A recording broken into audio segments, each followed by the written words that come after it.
Welcome back to Movies TV Mad. You can follow me on X, Twitter at Movies TV Mad, and on Instagram and on Threads at Movies TV Mad X, and now on TikTok, Movies TV Mad Free. A very warm welcome to Tuesday's edition of the Movies TV Mad Daily. And Bad Boys 4, Bad Boys Ride or Die, what a crazy title that is a huge hit, and it's really upsetting woke Hollywood and their woke access media. They were predicting the downfall of this movie because of Will Smith's Oscar slap. Now, the same people in the room understand that cancel culture has a shelf life. So Will Smith was cancelled. He was being booted off a lot of projects he was put onto. Us, the audience and fans, were saying what Will did was terrible. I stand by that. But it was an emotional reaction from a man in love with a very bad woman, and he's under a lot of pressure being with this woman. This woman puts him under a lot of pressure. But we don't choose who we're in love with. It's happened. It's over. I've always been a huge Will Smith fan. And, the Bad Boys movies, have always been great. So I'm really happy for Will because now he can go back to work. He's uncancelled, and it's fine.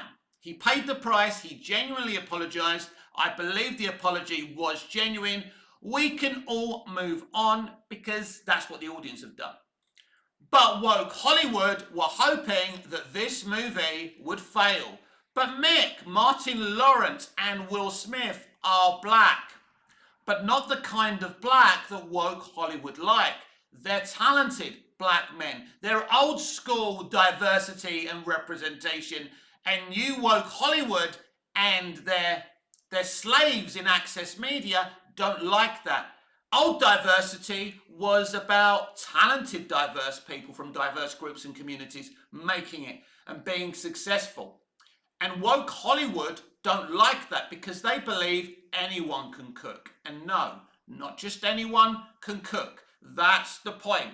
Will Smith is a talented black man. Martin Lawrence is a talented black man. And it proves, if you've got the talent, and this is what old school diversity proves, Denzel Washington, that if you're good enough, you will get the gig. Right? Right?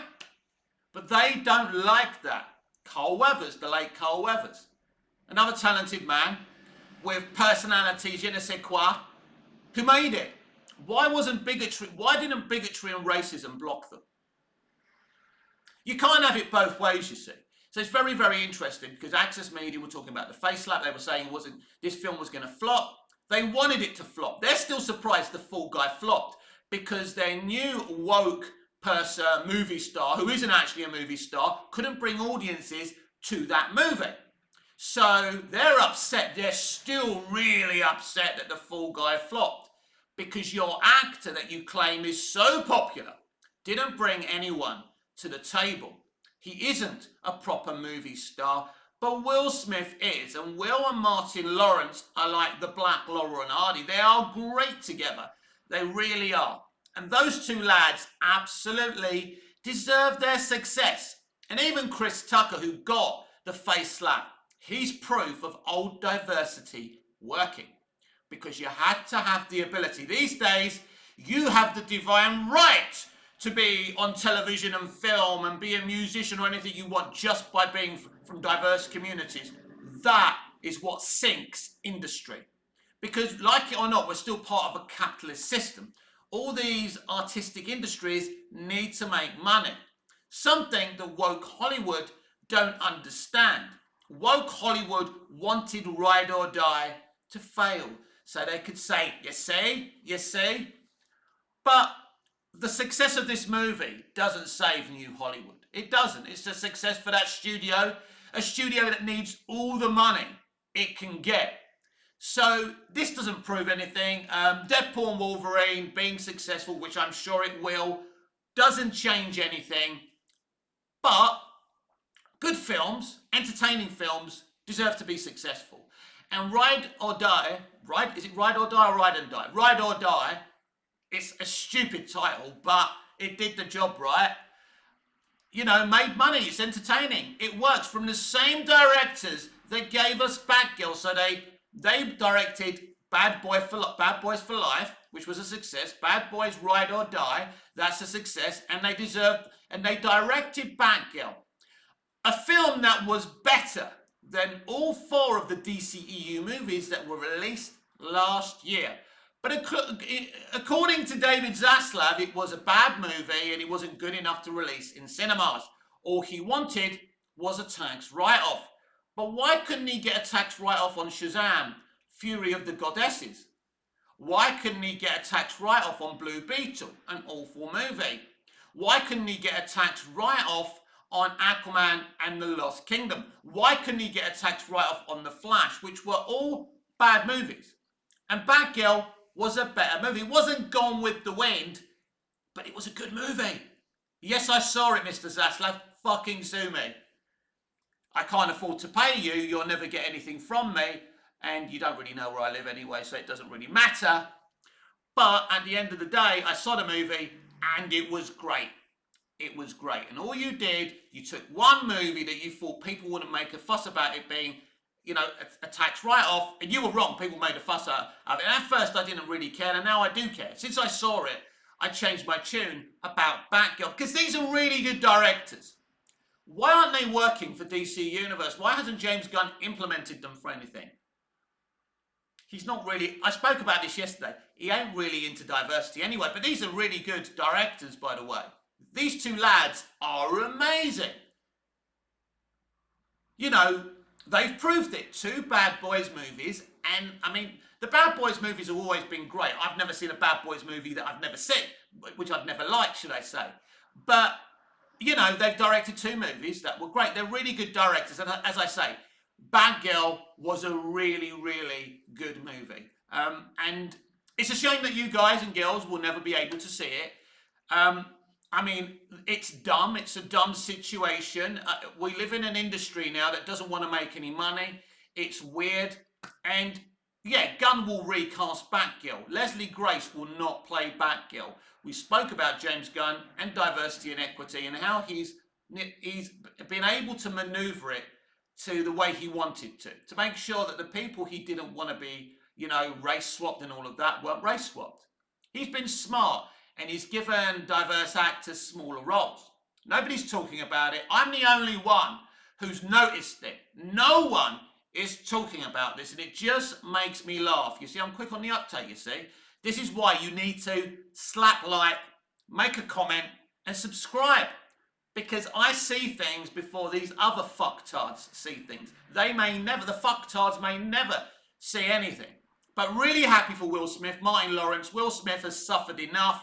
It's time to move on. We all moved on a long time ago, Access Media. Access Media knew this movie was going to be a hit. And now, how do they explain the other movies flopping this year? Furiosa. People didn't want to see, you know, Gal Boss, you know, Gal Mad Max. And Fall Guys was an average movie. It wasn't a bad movie, let's be clear, but it was an average movie that people weren't going to risk starving their kids to see. There is a cost of living crisis. It is expensive to go to cinemas. That's the point. But there's been so much cope on why these films have flopped. It's, you know, as I've just said, it's expensive to go to cinemas. But when people want to go and see a movie like Ride or Die, or Deadpool and Wolverine, or, you know, Spider-Man No Way Home, people will fucking put some money aside. So them and their families can go and see those movies. You can use all the coping excuses you want. Ride or Die is old-style cinema. It works. People love Will Smith. People love Martin Lawrence. And so do I. And I'm very, very happy that, you know, they've been successful. But we're going to talk about a few things today. Let's move on from that to Henry Cavill. I'm asking you today, was it a mistake to replace Henry Cavill as Superman with David Corenswet? I think Gunn has made a mistake here. I think he's underestimated or doesn't care how popular Cavill and Man of Steel is. It's interesting, lots of people hate BVS, but a lot more people love Cavill's Superman and love Man of Steel. That's a fact, BVS fans. I love BVS too, but Man of Steel is more popular. You know, in the current time it's seen as, you know, a modern contemporary take on Superman, a brilliant contemporary take on Superman, as was Smallville. And, you know, when I talk about contemporary Superman, I'm not talking about Christopher Reeve's Superman. That was in 1978. That's my Superman, my favourite Superman, but Cavill's Superman, Man of Steel, and Smallville are contemporary versions of Superman. And they're the ones that the fans look to today and post gifs about and share love.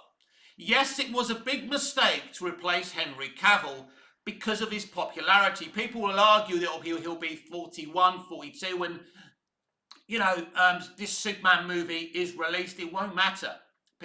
Because when you watch Man of Steel, it feels like it was made last week, that it was made yesterday. It looks so fresh. It doesn't look dated. We're talking about a film that's it's about 11 years old now, right? Insane. And it looks like it was made yesterday. So removing Cavill is the biggest mistake they made. It doesn't matter about his age. Let's say they were going to make a trilogy of this Superman, right? Think about it. He's about, 41 now, whatever he is, right?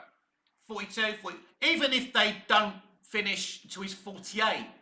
He's not, 48 ain't 148, is it? He looks good. He's still going to fucking look good at 48. Let's face it, he still looks in Superman shape. The situation is ludicrous. You can't justify the replacement. You know, Cavill being replaced by his age. We know the studio fell out with Cavill, and I think that Gunn mostly wasn't allowed to use Cavill because he's cast a person that looks a lot like Cavill. Some people saying, well, he also looks a lot like Superman. Yeah, I get it. But just look at him. He looks like Cavill. The reason he looks like Cavill is because they know Cavill's so popular. Even the suit hasn't changed that dramatically from Cavill's suit. It's a lighter suit. It's got some differences, like the collars. I get it. But, yeah, I think it's a mistake. I think, I see a lot of YouTube videos of people reacting to Man of Steel.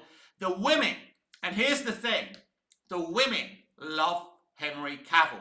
Now, this is a very interesting situation. This is an interesting hook because getting women in cinemas has always been difficult. In the old days, you had to have a rom-com to get them in, or a comedy or something like that. These days, women are more diverse in terms of the stuff they watch. More women will go and see an action flick. It's changed, The mentality has changed around women going to cinemas. But here's the thing. Women love Cavill. Women will go and see a Cavill movie. This is true. As many women as men like Henry Cavill. Straight men love him.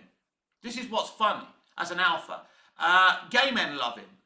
Gay women love him because he comes across nice and cuddly, but straight women get wet just by looking at him. Sorry, girls, for being so crude, but it's fucking true. There isn't an actor like this, not even Chris Hemsworth, right? Cavill is the entire package. He's well-spoken. He's British. He's likable. He's a geek. He's a nerd.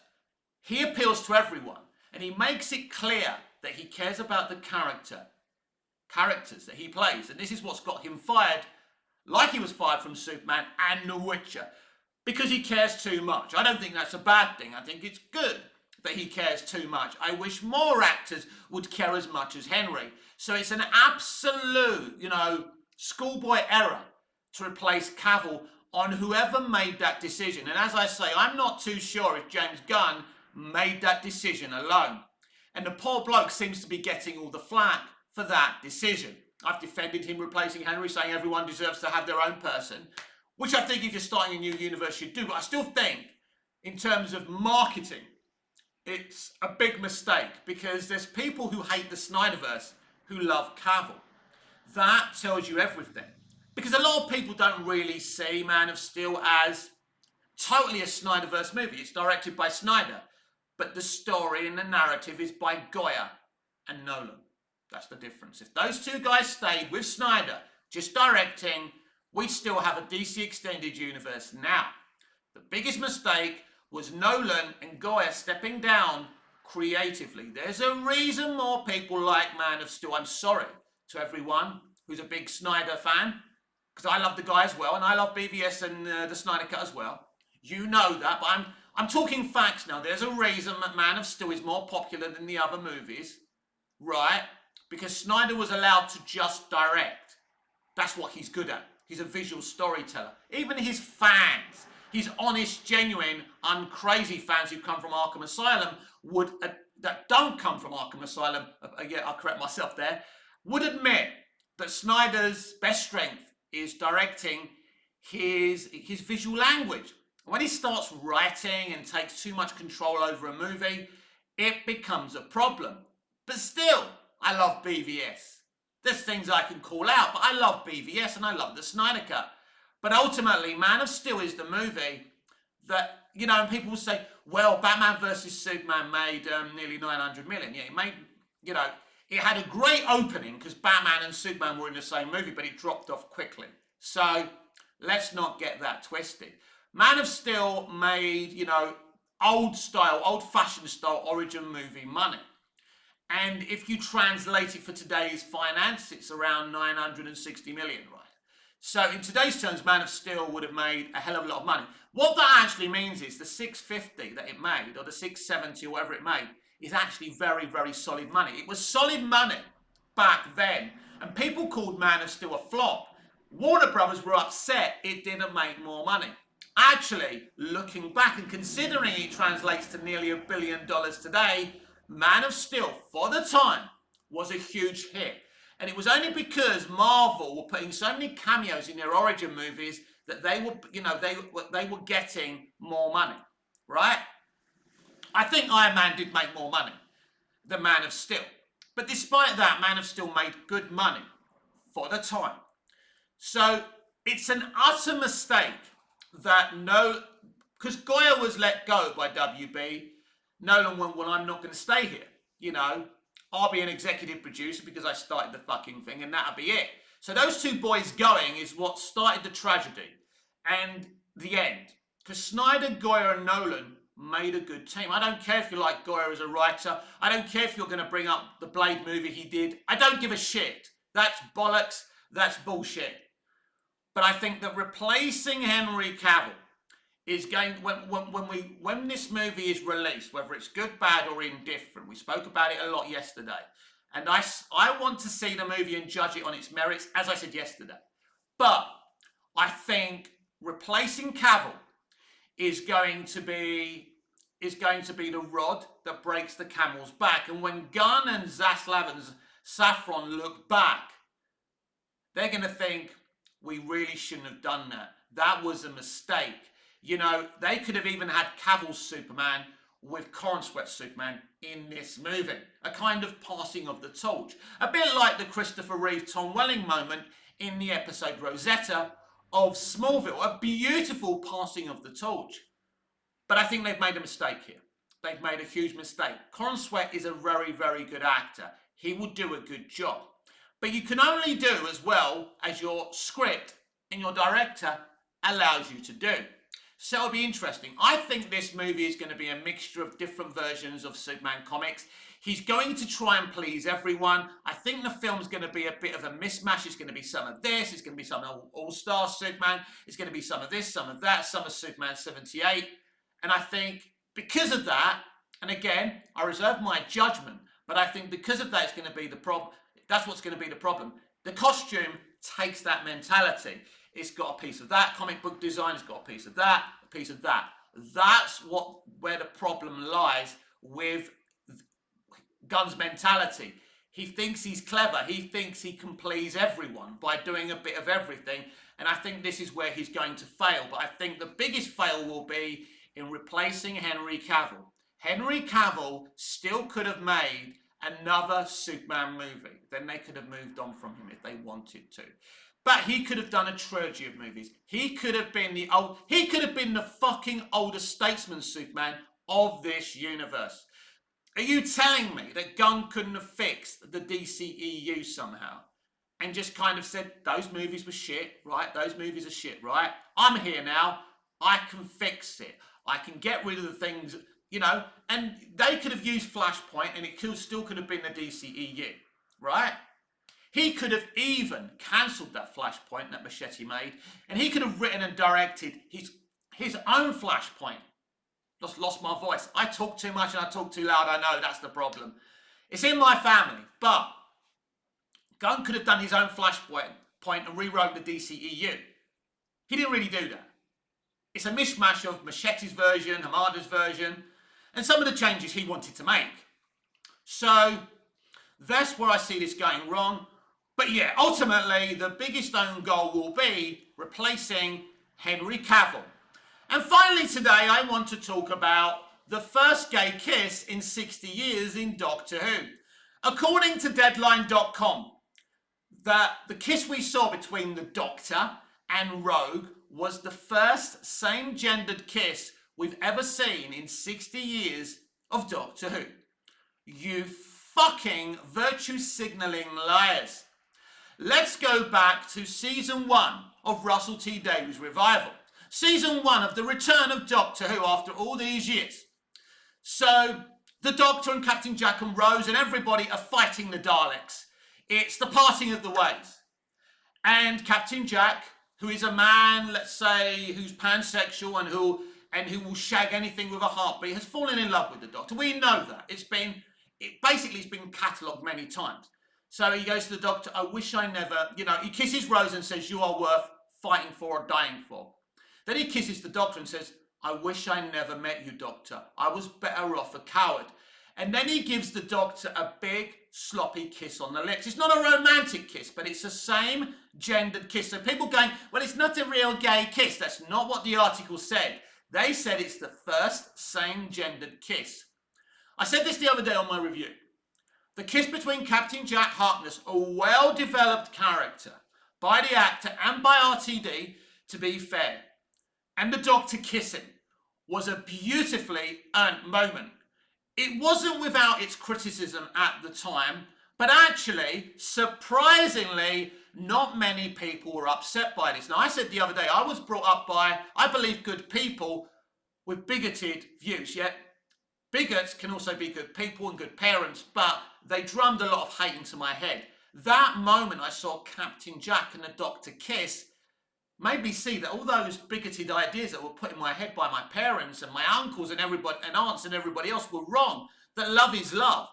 The Doctor and Captain Jack are not in love, but Captain Jack is in love with the Doctor. He has a crush on the Doctor. He's in love with the Doctor. The Doctor, he's in love with the Doctor so much he inspired him to be a better person. It's beautiful and it's earned. The kiss between Rogue and the Doctor isn't fucking earned. The romantic love story doesn't work. I've seen more screen chemistry between Mr. Bean and Stacey Slater from fucking EastEnders. Not that they've ever been on screen together before. So how fucking dare you try and delete an important moment in Doctor Who history? A same-gendered kiss that was earned and was beautiful, all because they were trying to build up the episode and get some interest. It's not the first same-gendered kiss. Let's be clear. Deadline.com said that the kiss between the two men, the Doctor and Rogue, this Saturday, when it was released on television and on iPlayer and Disney Plus, was the first gay kiss in 60 years. And it broke ground. The Radio Times talked about a groundbreaking moment, although they didn't claim it was the first. If you think a gay kiss is a big deal in 2024, I'd say you're the ones that are bigoted, not the fans. Wasn't earned, everyone. It wasn't earned. But it wasn't the first gay kiss. And if I was John Barrowman right now, say what you want about Barrowman, because he ain't a perfect person and he's made mistakes as well. I'm sure he would at the very least admit to that. But what an actor, what a performer, and what a great character he created in Captain Jack. A gay man playing this, pan guy who, as I say, will shag anything with a heartbeat, probably a hedgehog. That was an income. He was a great character conceived by RTD and John. John's been cancelled today. Even though John allegedly did some things on the set I'm not happy about, I love John Barrowman as a performer, and I love Captain Jack Harkness. And he was a great representation of a gay man. creating this beautiful hero that we all loved. Even the bigots loved Captain Jack Harkness because they were trying back then. But now it's all about virtue signaling. Oh my God, people of the same gender kissing. It's only 2024. It isn't groundbreaking. Colin and Barry on EastEnders was groundbreaking. Beth and Margaret on Brookside was fucking groundbreaking. This, my friends, isn't groundbreaking. It's 2020 fucking 4. We're used to it. I mean, because of the bigoted things I was used to or drummed into me, when I used to see two people of the same gender kissing on screen, it was a little bit difficult for me because of the way I've been brought up. But actually, this is what's so good about it. This is the kind of thing I like. Because at a young age I saw it, I accepted it and realised and understood logically that love is love. So this is why the Captain Jack, Ninth Doctor moment where they both kiss or he kisses the Doctor is a huge moment. And let's be clear again. Deadline.com didn't say this was the first romantic gay kiss. They said it was the first same-gendered kiss. So someone said, why should they remember what happened 19 years ago? Well, in old-fashioned times, journalists used to do fucking research. I don't get triggered. I don't get offended a lot. I'm a man of the world. I've seen a lot of stuff. I've experienced a lot of stuff. I've made decisions, that I wouldn't wish on anyone. But this has really upset me.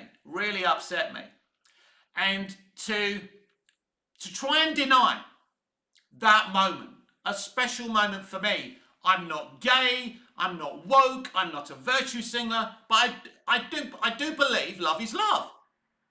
I believe that I could fall in love, if, with someone of the same gender without being gay. It hasn't happened. I'm straight, but I believe that I could, because I think you can fall in love with anyone. And people won't admit this, but everyone's had a crush, at least a crush on someone of the same gender in their lives. No, Mick, you're talking shit. You're being woke. No. Let's be honest. Let's stop being haters. Anyway, the point is that kiss, same gendered kiss, on the crappy Rogue episode, which made Ruby and Millie come across so lame and cringe, wasn't the first time two men kissed on Doctor Who, or two people of the same gender. It's happened in a more better way, and it's disgusting. Because Captain Jack Harkness was he's one of the great things in Doctor Who history. I loved him in Torchwood. I love the fact that he loved the Doctor. The Doctor wasn't we don't really know if the Doctor was in love with him. Now, RTD's, we had that line from Tennant that he's always been gay, blah, blah, blah. Again, trying to rewrite history. It's sad. Because I think I don't think most Doctor Who fans are bigoted. Of course, there's a few bigots out there. But I think at the end of the day, what it is for me is that these people, these extremists, these far left wingers, these loony leftists, they create bigotry. And I think that's their intention. So they can get all offended and take the moral high ground. That's that's what the culture war is. That's the kind of world that we live in. But to actually and let's ask a question. Did Bad Wolf, BBC and Disney encourage Deadline.com to do this? To say that lie? Have these people been pushing this narrative? Because it's all about this series 1 bullshit. You either reboot a show or you don't. Stop this season 1 fucking nonsense now. Nonsense. Fucking nonsense. It's not season 1. It's what? Season 14 of Doctor Who? Of New Doctor Who? Or someone else work it out for me. If you put all Classic Who and New Who together, then it's season whatever. It was ridiculous just going with 14 seasons anyway. We should just be adding it. It's all the same show. 1 minute it's not the same show, and another minute it's season 1. Then it's season 14. I don't know about you, but I'm confused at this point. If this is not a reboot. It's sometimes a reboot. It's sometimes not a reboot. This has been Tuesday's edition of the Movies TV Mad Daily. Your headlines today: Bad Boys Ride or Die, love that title, is a huge hit and exposes woke Hollywood. Henry Cavill's being replaced by James Gunn is a huge mistake by the Guardians of the Galaxy director. And Deadline.com try and delete that beautiful kiss between the Doctor and Captain Jack Harkness. We'll be back tomorrow with more Movies TV Mad Daily.